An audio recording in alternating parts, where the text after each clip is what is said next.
குழந்தையே சாப்பிடாம வர்றத பார்த்துட்டு கண்மணி என்ன பண்றாங்கன்னா, "ஏன் நீங்க சாப்பிடாம இருக்கீங்க?" அப்படிங்கும்போது, "வீட்ல செஞ்சு குடுக்குற சமையல் வந்து சுத்தமா பிடிக்கல சித்தி" அப்படின்னு அவங்க சொல்லிர்றாங்க. அத கேட்டுட்டு மனசு கேட்காம கண்மதி அவங்களுக்கு லஞ்ச் அதாவது வந்து சாப்பாடெல்லாம் ரெடி பண்ணி, "இந்தாங்க சாப்பிடுங்க" அப்படின்னு சொல்றாங்க.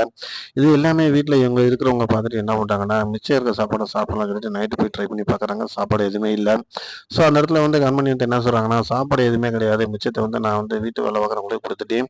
ஸோ வந்து இந்த வீட்ல வந்து நான் யாருக்கும் சமைச்சு போடுறதுக்குலாம் வரல. அதாவது புரிஞ்சுக்கங்க" அப்படின்னு சொன்னதுக்கு முன்னாடி, வீட்ல இருக்கிற வந்து அதாவது வந்து அன்போட தம்பி, அதாவது அன்போட தங்கச்சி இவங்கலாம் வந்து என்ன பண்ணாங்கன்னா, ரொம்ப ஹர்ட் ஆயிர்றாங்க. எப்படியாச்சும் வந்து கண்மணி அந்த வீட்ட விட்டு விரட்டியே ஆகணும். ஏன்னா, இந்த அளவுக்கு ரொம்ப ஓவரா பேசுது அப்படின்னு சொல்லிட்டு என்ன பண்றாங்கன்னா, ஒரு டைம எதிர்பார்த்துக்கிட்டு இருக்காங்க. அந்த டைம்ல பார்த்து சிவகாமிக்கு வந்து என்ன பண்றாங்க அப்படின்னு பார்த்தீங்கன்னா, அதாவது வந்து அவங்களுக்கு வந்து ஒரு ஹாட் பாக்ஸ் தேவைப்படுது. அத வந்து லஞ்ச்ல வந்து தேடி பார்க்குறக்கு என்ன பண்றாங்கன்னா, மிக்ஸில வந்து தேடி பார்க்குறக்கு முயற்சி பண்றாங்க. அப்போ வந்து வந்து பரன்ல வந்து அந்த பாக்ஸ் இருக்கு.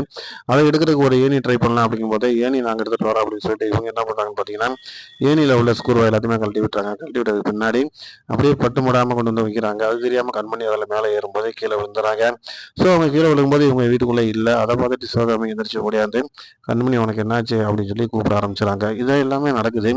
எல்லாரும் சவுண்ட கேட்டு ஓடியாரும்போது ஆட்டோமேட்டிக்கா சிவகாமி போய் பெட்ல தெரியாமல படுத்துக்கிறாங்க. ஸோ அவங்க என்ன நினைக்கிறாங்க அப்படின்னு பார்த்தீங்கன்னா, நம்மளுக்கு குணமானது யாருக்குமே வீட்டுக்கு தெரியக்கூடாது. தெரிஞ்சுனா கண்டிப்பா இந்த வீட்ட விட்டு கண்மணி வெளில போயிரும். அதுக்கப்புறம் வந்து அன்புக்கு வந்து ஒரு பெரிய பிரச்சனை ஏற்பட்டுரும்.